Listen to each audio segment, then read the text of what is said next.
as compras públicas emergenciais nesse momento de pandemia em razão do coronavírus. Vamos ter um bloco rápido aqui agora para alguns temas genéricos e ao mesmo tempo pontuais, né? Genéricos porque tem a ver com toda a licitação, mas pontuais porque precisam ser averiguados e tomados certos cuidados nesse momento agora. Eu, professor Jonias, professora Lucimara, em continuidade então, nós vamos abordar algumas coisas aqui, professora. Eu me lembro daquela questão da justificativa da necessidade, né? Não pode ser um documento qualquer, né? Quando você diz lá que você está justificando a compra porque estamos numa pandemia, ou está justificando a compra porque necessita, isso é muito genérico. É preciso detalhar um pouco mais, né? As demandas quantitativas, inclusive, né? Qual a expectativa, de preferência na justificativa, que inicia o processo de dispensa emergencial para esses insumos, bens e produtos da campanha que deve ser feita. É importante que tenha um detalhamento maior nessa justificativa, nessa peça, né? Exatamente, professor. Essa é uma questão que sempre está girando em torno dos assuntos relativos à fundamentação, às justificativas das contratações. É muito comum aqui nos cursos, nós temos questionamentos dessa ordem. As pessoas falarem que quando recebem uma justificativa, elas recebem de uma forma muito genérica e tem que devolver para o setor requisitante novamente, para que seja complementado, e isso às vezes acontece mais de uma vez, né? São 2, 3 vezes o documento sendo devolvido para uma justificativa mais detalhada, mais robusta. E, às vezes, o que acaba acontecendo é que a pessoa acaba desistindo e fala, não, eu vou aqui elaborar essa justificativa, vou melhorar essa justificativa. Então, o cuidado com a justificativa tem que existir exatamente para delinear a situação e ficar demonstrado que aquela contratação, sob aquele fundamento da dispensa do artigo 4º, da Lei 13.979, ele está efetivamente enquadrado, né? Então, porque não basta só dizer que precisa, eu tenho que, como o senhor bem pontuou, comprovar. Deixar isso muito claro em termos de quantidade, por que eu preciso aquele, por que o que eu tenho em estoque não é suficiente, porque, enfim, delinear melhor isso, né? É interessante que o setor de compras ou de licitações solicite, e tem que ter uma conversa direta com o setor de saúde. O setor de saúde é o que coordena, o que comanda, obviamente, essas compras que nós estamos tratando aqui. Então, é preciso haver uma conversa, né, pessoal, sai lá do seu gabinete do setor e vai até a saúde, conversa com quem tem lá os planos, porque tem que ter plano municipal, né, de tratamento disso, de providências recomendadas, de repente isso está passando pelo Conselho Municipal de Saúde, enfim, é momento agora para o setor de compras conversar com o setor de saúde responsável por isso, né? Bem pontuado isso, professor, até gostaria de destacar que eu sempre tenho informações de como são as estruturas da administração pública, eu tenho essa curiosidade de sempre perguntar. Então, algumas administrações, ela tem o setor de compras dentro da saúde, dentro da Secretaria de Saúde, um específico para as demandas da saúde. Então, ou nós temos as contratações sendo realizadas diretamente pela saúde, como o secretário de saúde, como ordenador de despesa, e todo o processo de contratação na área de saúde ocorrendo dentro da Secretaria de Saúde, ou então nós temos um departamento específico dentro da Secretaria de Saúde, responsável por essa descrição do objeto, por essa confirmação lá com aquele que vai ser o destinatário final daquele bem, daquele insumo, se atende ou não atende efetivamente, fazer essa troca de informações, e aí ele sim, esse departamento dentro da saúde, comunicando à secretaria responsável pelas contratações do município. Então, depende da estrutura de cada município. Nós temos municípios com o setor de compras próprio da saúde e municípios com um departamento destinado a fazer todo esse levantamento das especificações da saúde, das contratações da saúde, para encaminhar para o setor responsável pela contratação. Temos vários tipos. Existe uma diferenciação mesmo, nitidamente, de órgão público para órgão público ou de município para município, né?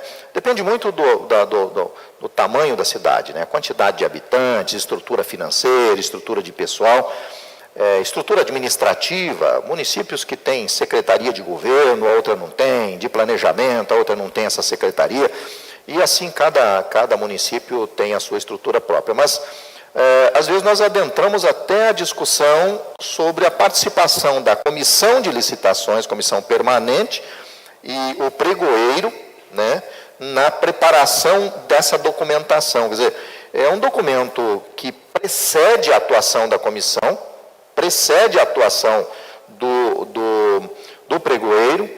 Aliás, não são esses servidores ou essas pessoas responsáveis diretamente por elaborar editais ou por caracterizar objetos, mas não há nenhum problema se a estrutura é pequena do órgão e essas pessoas atraem para si ou recebem determinações, salve-se quem puder, né? Onde tiver a estrutura lá, alguém tem que ser responsável para elaborar essa documentação juntamente com a saúde, porque você tem aqui regras da justificativa dentro do processo de dispensa ou das licitações como um todo, e a saúde entende das regras lá da saúde. Então, precisa conjugar os dois setores ou os dois fatores aí, não é isso? Exatamente, exatamente. É a famosa engrenagem, né? A engrenagem que cada um vai ter a sua atribuição, a sua função, mas é bem pontuado, professor, isso também é interessante. Isso, nós aqui nos cursos sempre temos comentários dos nossos participantes aqui que, mas eu sou pregoeiro, não sou eu que tenho que elaborar o edital. Não tem a competência para isso. Realmente, a normativa do pregão, ela não fala que é o pregoeiro quem elabora o edital,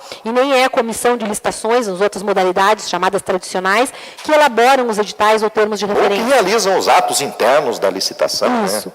Mas, contudo, é uma realidade que nós temos constatado que realmente eles assumem desde o início, desde a apresentação da demanda ali, eles já recebem e já fazem todos os atos próprios da fase interna e depois dão continuidade. Não existe normativa, não há nada estabelecendo que necessariamente tenha que ser ou não possa ser o pregoeiro. O ideal, o mundo ideal, a administração ideal, seria realmente da segregação de funções, onde cada um pudesse atuar especificamente numa determinada atividade, mas às vezes nós não temos essa possibilidade. Então, o importante é que exista uma justificativa plausível, uma justificativa boa, e ela não seja com termos abertos e amplos, que nós não tenhamos condições de avaliar se realmente aquela contratação está sendo utilizada, empregada para esse enfrentamento que é o nosso foco hoje, né, dessa nossa conversa. Tá certo. Nós vamos passar agora aqui ao lado para atendermos alguns alunos. Temos demanda aí, Felipe? É possível botar na tela aí?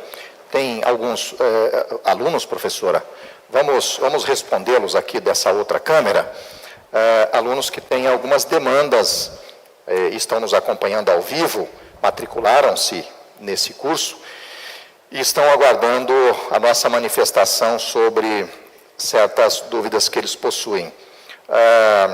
A primeira dúvida até já nos indicaram ali, que foi uma dúvida sobre, que você acompanhou, você pode citar, por favor? Tá. A primeira delas foi a possibilidade de contratação. Deixa eu dar uma olhadinha nesse outro aqui, professor monitor. Nessa tela esse monitor aqui, eu vou trocar de lugar Isso. aqui. Esse outro monitor aqui, ele pode me ajudar aqui.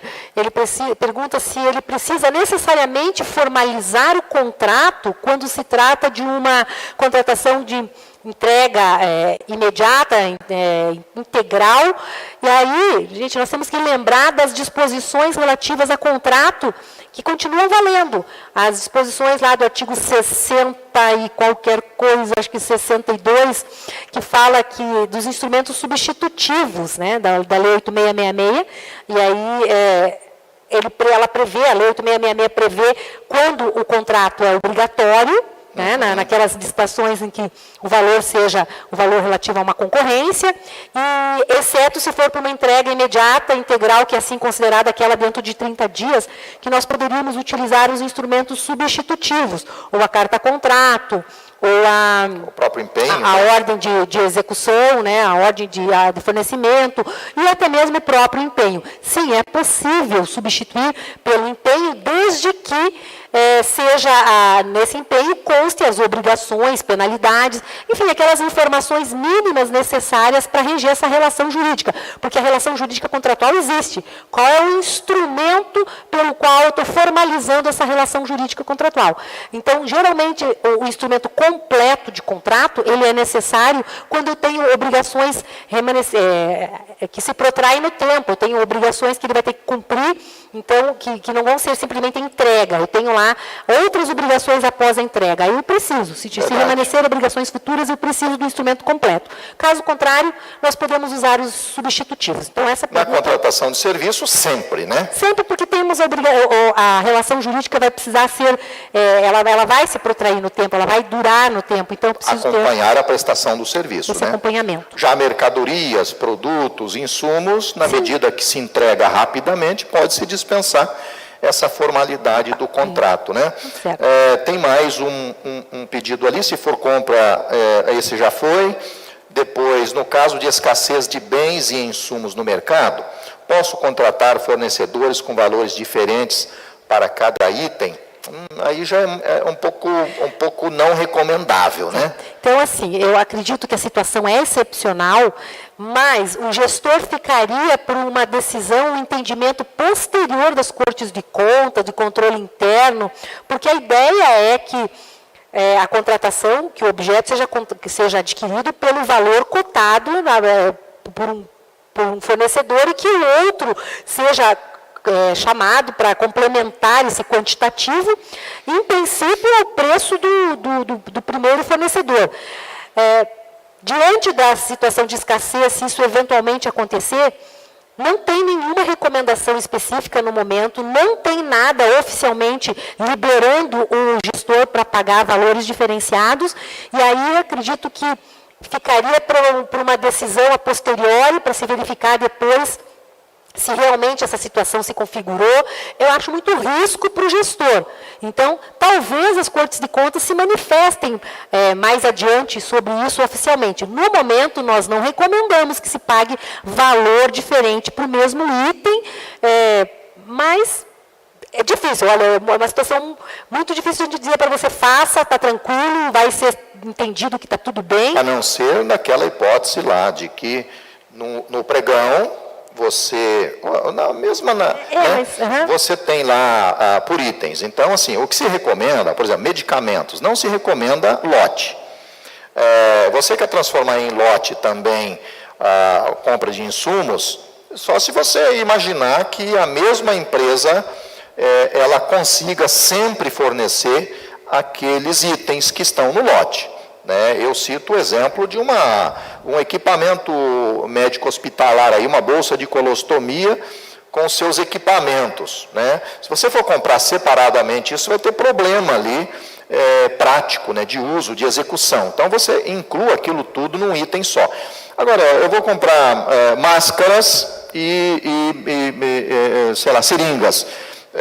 De repente tem uma distribuidora apenas daquele produto, da máscara, das luvas, que não venda seringa. Então é interessante separar em itens. Só que a questão é o seguinte, quando você separa em itens, vence o que tiver o melhor preço para fornecer. De repente surge a seguinte hipótese, o representante diz, olha, eu forneço, o valor era de R$100, eu entrego a 80, sou o menor preço. Acompanho a especificação técnica, consigo entregar. Só que vocês precisam de 1.000, eu só tenho 500 unidades. Acho não, é possível a possibilidade de o pregoeiro negociar com o segundo colocado, após finalizar o certame, se ele complementa a entrega dos 500 itens nos mesmos preços do vencedor. Seria uma opção? É que, na verdade, mais ou menos. Essa situação que ele está colocando, então, de uma hipótese de dispensa de licitação, eu estaria tratando de uma dispensa de licitação. Não teria essa possibilidade de negociação. seria, se o fornecedor insistir no valor de R$2, ele dá até um exemplo aqui, o nosso internauta dá um exemplo, ele coloca assim, ele precisa de 1.000 unidades, e um fornecedor tem 500 unidades ao preço de 1, e o outro tem 200 unidades ao preço de 2, se eu teria como praticar esses dois preços, primeiro comprar as 500 unidades, aí não, e depois... né? Preços diferentes de maneira alguma. Essa é uma orientação muito delicada. Desculpa, mas no preço idêntico, nós vamos entrar naquela regra do empate. Vamos imaginar que na dispensa de licitação, um diga eu só tenho 500 e meu preço é menor. E você diga para o outro diga não, eu forneço no mesmo preço dele. Vai ter que ali fazer o sorteio para definir que você não pode ter dois vencedores, né? Você tem que ter um vencedor só. Então, a hipótese que eu citei é lá do pregão, ou num registro de preços, que difere totalmente aqui, e foi bom você ter lembrado, nós estamos tratando aqui de dispensa de licitação. Nessa aqui ele vai comprar, com certeza ele vai comprar as 500 de um, acabou, aquele fornecimento está feito, porque aquele cara só tem 500. E eu ainda vou continuar com a demanda do segundo, só que eu vou estar pagando, pelo exemplo que o nosso internauta deu aqui, 100%, né? Um é o preço de 1 e o outro é o preço 2. Então, o que justificaria eu contratar, porque hoje até agora eu estive falando sobre justificar o preço de mercado, rever o preço e, de repente, eu me deparo com uma situação de 100% aqui de diferença entre um e outro. No primeiro momento, não há nenhuma justificativa, a menos que eu encerre aquele fornecimento das 500 unidades, volte ao mercado, pesquise aí o mercado. Processo. É uma outra realidade, já que já no preço de 2, aí eu vou fazer essa nova pesquisa de mercado e vou justificar, olha, o mercado até então era 100, era 1, né, no exemplo aqui do nosso internauta, agora é 2, o preço unitário, e eu não tenho mais como comprar, porque esta é a nova realidade do mercado. Aí eu estaria fundamentando nessa nova realidade do mercado. Exatamente. Dessa forma, mas mesmo assim, eu acho que deveríamos...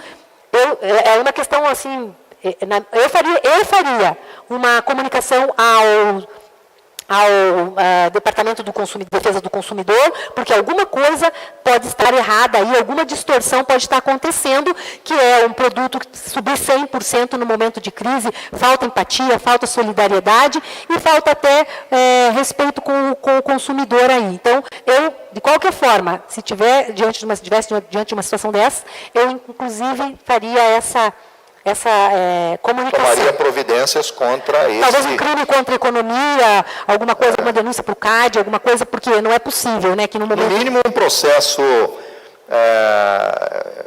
processo para se identificar as razões desse preço maior, exorbitante.